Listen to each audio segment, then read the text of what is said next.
little introduction that will explain the title. So I set the title where this X-ray source, I will tell you about this source a lot, was, this is the source, that has been seen to be in outbursts almost exactly every year, 371 days, almost periodicity, and I was considering what I was supposed to talk about. This source sort of disappeared.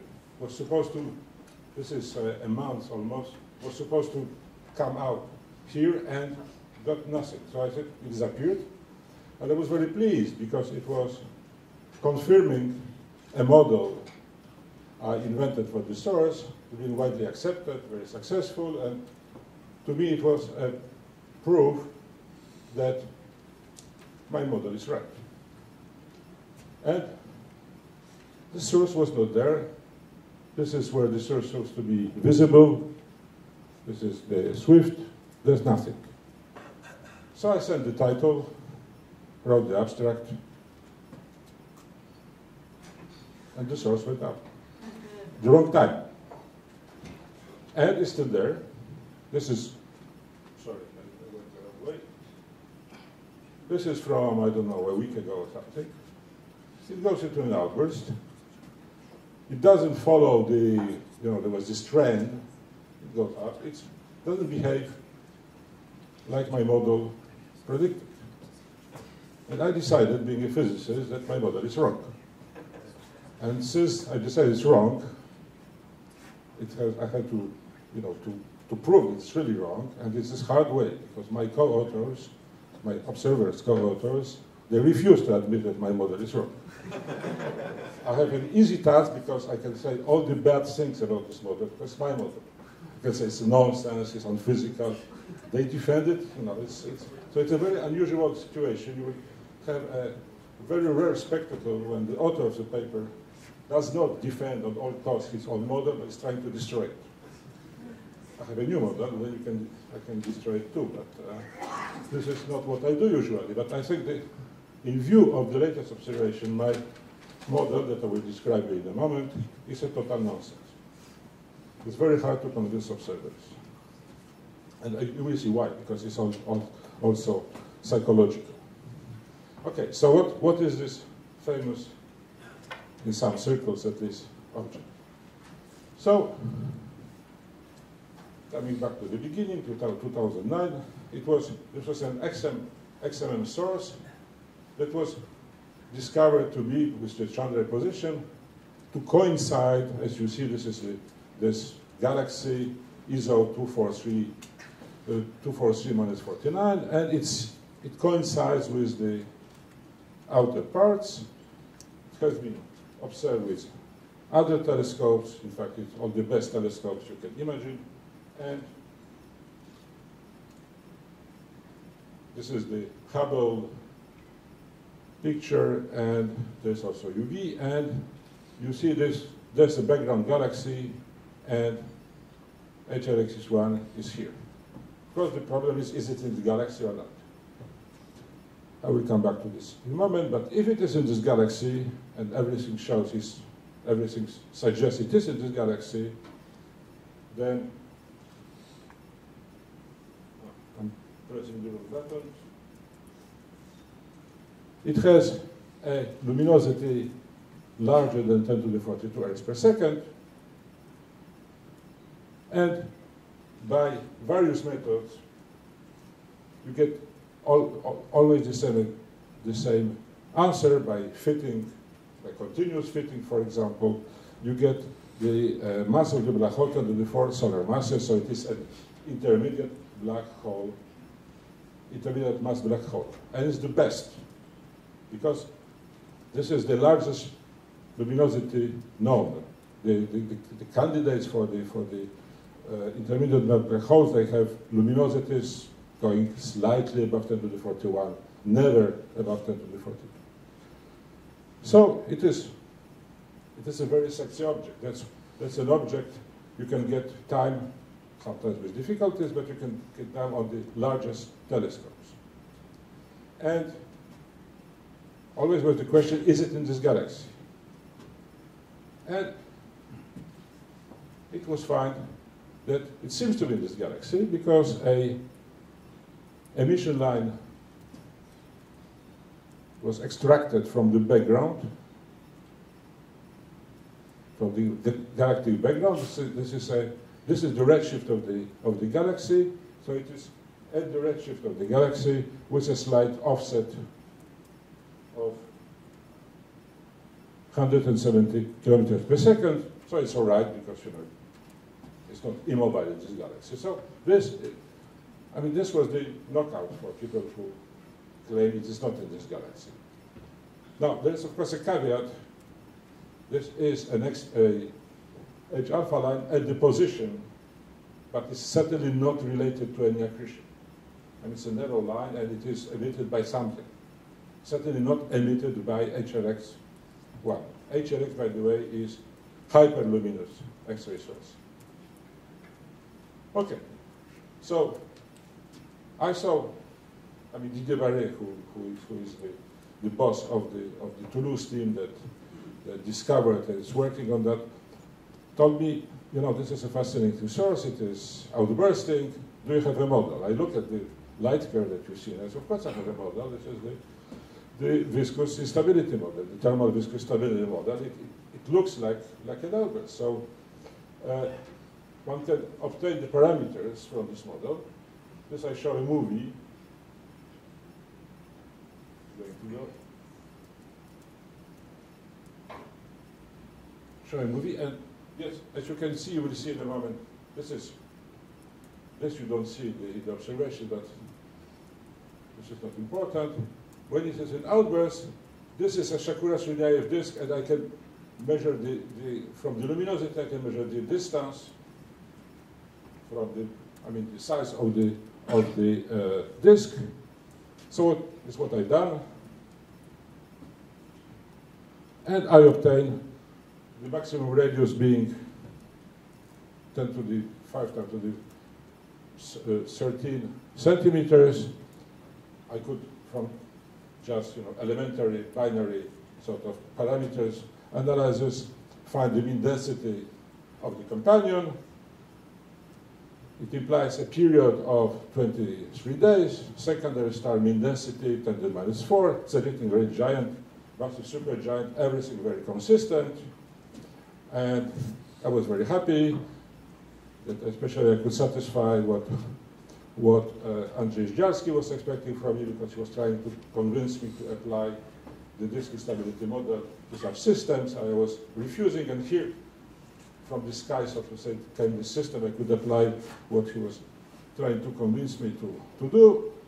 So we have a binary, 10 to the 42 ergs per second, temperature. You can just fit the model. Everything is perfect. It's even more than perfect, you would see, because there were further observations, and you've seen, the color diagrams or luminosity color diagrams in X-ray binaries, in the transient X-ray binary. It is maybe a bit exaggerated, but it behaves like a normal X-ray binary. And also, you can plot this in different ways, and you see there are plenty. You get time on all X-ray instruments, XMM, Chandra. You wait all the tests, it behaves like an X-ray transient. And then, the most fantastic result, it was discovered that it also has a radio emission, most probably a jet, transient jet emission. So it is clearly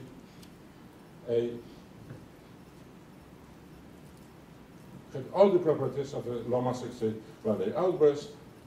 The question is it a supersize, so to say, because it is 10,000 times, the black hole is 10,000 times large, more massive than the normal, so it is a supersize low mass X-ray binary. In other words, can we really apply the disk instability model to that? I derived all the parameters, but in the haste I forgot about the most important thing. It is the timescales. So after my enthusiasm went a bit down, I checked the timescales. As I mentioned yesterday, for people who were here, and for those who were not, the decay time is the viscous time. So I calculated the viscous time with my parameters. And for the viscous time, I can calculate the radius. This is the radius what I got, 10 to the 6 centimeters, which is embarrassing, because the Schwarzschild radius is 3 times to the 9. So somehow my disk to behave in time like I see it would be in the black hole. So the conclusion is the outbursts of HLX-1 cannot be described by the disk instability model. So what to do? Because it is there, it is outbursting, and it's not its problem that it cannot be described. It must be a model that is describing it. And then, being old enough to remember the early day polemics about the dwarf-nova outbursts, there were two possibilities: this instability model, the disk stability model, and the mass transfer instability model. The outburst was given by a star that was delivering an excess mass, and this was then transferred in the disk towards the central body. The problem with this radius is that because of the property of the decay from the model, the outer radius, this moving outer radius temperature is around 10 to the 4 K, because it is where the cooling front is. The cooling front is at the critical temperature is 10 to the 4. You cannot change the temperature. There's no way you can make it longer. But if I just have a mass delivered to the disk and move toward the center, it can be much hotter. So for a viscous decay of a hot disk, I can get a quite reasonable radius, 10 to the 12 centimeters. It is short, so to say. It is shorter than my disk radius, but I don't have to deliver matter just to the outer disk. And I have a very, very nice model, which I will present on my next slide, which was it's in imitation of Olivier Godet's slide. So I have the recurrence time. This 1 year is the orbital modulation. The modulated mass transfer comes from a donor star in an eccentric orbit, because I have to get close. At 1 year, I cannot be on a circular orbit at 10 to the 12 centimeters. So I have a black hole. I have a companion. The companion is an AGB star. That is what we decided. I building this model. We have an eccentric, not terribly eccentric, but eccentric orbit. There's a pre-existing disk. Then the AGB star fills its, at the periapse, or the periapse fills its Roche lobe, delivers matter to the disk. This spreads, rise to outburst. And it's a perfect model. I mean, it's not so perfect, but it's quite a nice model, self-consistent. The problem is I got to the collaboration Tal Alexander, and he calculated the probability of such a star surviving the evolution, because there is a stellar cluster around this, about this black hole, and the probability of surviving, of such an eccentric star surviving the evolution was very low, I mean less than 1%. But still, there's only one HLX, so this is not a problem. Then we finally got time on the VLT at the rise of the outburst. We're lucky to get the rise of the outburst in 2012. This is the comparison star. This is R. This is V, and this is the X-ray. So this was a fantastic achievement, simultaneous observation, and You can see, I want just to show you just two things. The rise is 4 to 6 days, and there could be a 1-day delay between optical and X-rays. This is something which is quite often observed in X-ray dynamics.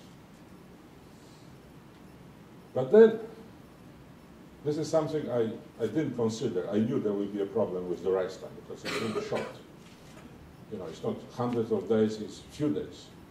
But I thought, you know, okay, let's do it the next paper. But after this observation, it was clear that, you know, we have not only this rise time that is very short, but also we have this bloody delay, so to say. 1 day. I tried to convince Natalie Webb that it is not real, but she convinced me and the referee that it is real. The referee was not important because, you know, she was sort of against it. I was sort of against from ideological reasons. So, okay, let's see what is happening. So we have this density contrast propagating. It's not a heating front, it is a cooling front, it is, or heating front, it is a density contrast. And one can calculate from the propagation time, one can, assuming some width, one can calculate the radius from which this contrast propagates to get the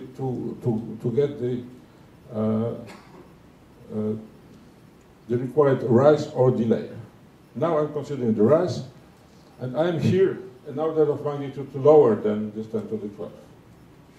I could play with numbers here, but they're already, you know, extreme, and the temperature is certainly lower than 10 to the 7 because I'm not at the edge of the disk where it is anyway lower than 10 to the, it's around 10 to the 7. I could play with numbers, but of course, unless I decrease the mass, but I don't want to decrease the mass because I want to have an intermediate mass black hole. So, this is sort of consistent, you will see in a moment, but there is a delay, 1 day delay, and then I found that it's possible you can only have propagation in 1 day if the signal propagates with the speed of sound.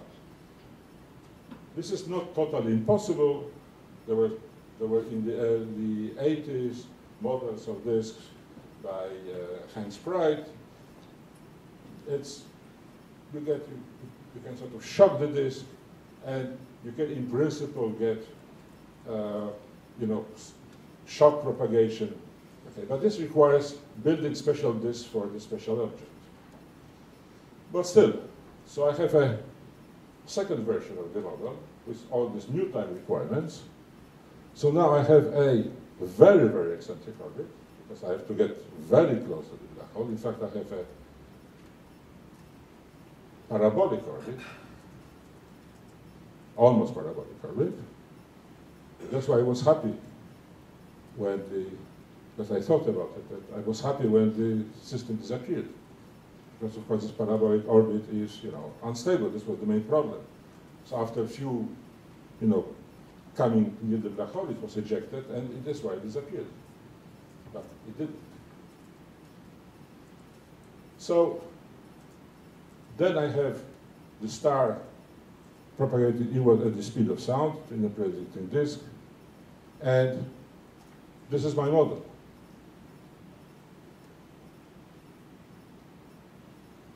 So this is what I'm left with. An almost parabolic orbit of the star. How did it form? How has it survived? Probabilities already with much lower eccentricity. It was close to 0. Now it is practically equal to 0. How to explain the 1-Hz delay in outbursts? What happened is it just changed the orbit, but produced exactly this, almost exactly this, or even exactly the same outbursts before. Probably you can fiddle with parameters, but and then there's a very special non-viscous sort of sub-disk, because the large disk, there's a large disk pre-existent, and then there's a sub-disk formed that produces the outburst at evolves at the speed of sound. I decided enough is enough. Okay, I can stretch the parameters. I can pray. You know, I can invoke miracles. But after all, I was educated as a physicist and not as a magician. I'm not doing numerical simulations. So I cannot afford such models. No, I have nothing against numerical simulations. On the contrary, but here I have to explain a real object. I cannot do it with a Polish donut, for example, or an iron torus or something. So I tried, you know, I tried to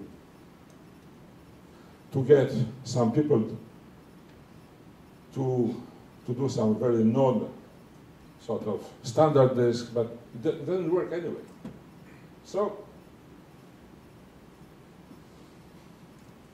I was complaining to my friend Andrew King, and I said, you know, it looks like an X3 binary, like a normal X3 binary, it behaves like an X3 binary from all points of view, but it cannot be because it is there in this 100 megaparsecs.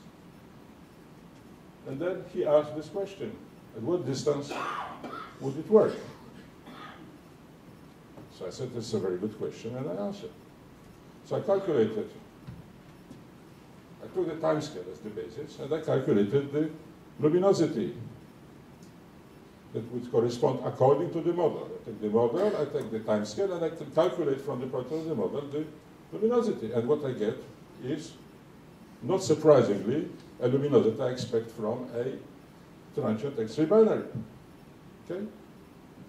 But then from that I can calculate the distance. And I get a distance of 1 megaparsec. And this was always, I thought about it before, but because there is nothing between us and ESO 243-49, there is so-called nothing. But as astronomers know, there's not such a thing as nothing in the universe. There's always something between you, but it can be very faint. And it could be, this is my present hypothesis. I think my last transparency. I'm working on that with people who are convincing. I mean, it's me, it's Andrew King, Guillaume Dubuis, who was the co-author of the first paper about HLX, but he's an observer and a theorist, and as theorist he immediately agreed with me. So the conclusions are HLX-1 cannot be in ESO 243-49. The hypothesis I favor, it is in at 1 megaparsec, or it is in or is ejected from the dwarf galaxies, and I checked with specialists. There are plenty of dwarf galaxies that are still not discovered or identified. Guillaume Dubuis has a model, I don't believe much, but we work on that. It could be a special neutron star system in our galaxy. Of course, we always will get this H alpha in the face. And what about this H alpha line? I don't have the answer for the moment. I'm reassured by the fact that it is not moving with anything that is related to the accretion flow. So my conclusion is that HLX-1 really disappeared from ESO 243-49, in the sense that it's no longer there. It's still around, but it's not there, so it disappeared from this galaxy. And we changed the title from hyperluminous or hypoluminous. This is for the classically educated people. And with this, I think, statement, I will finish my talk. Thank you very much.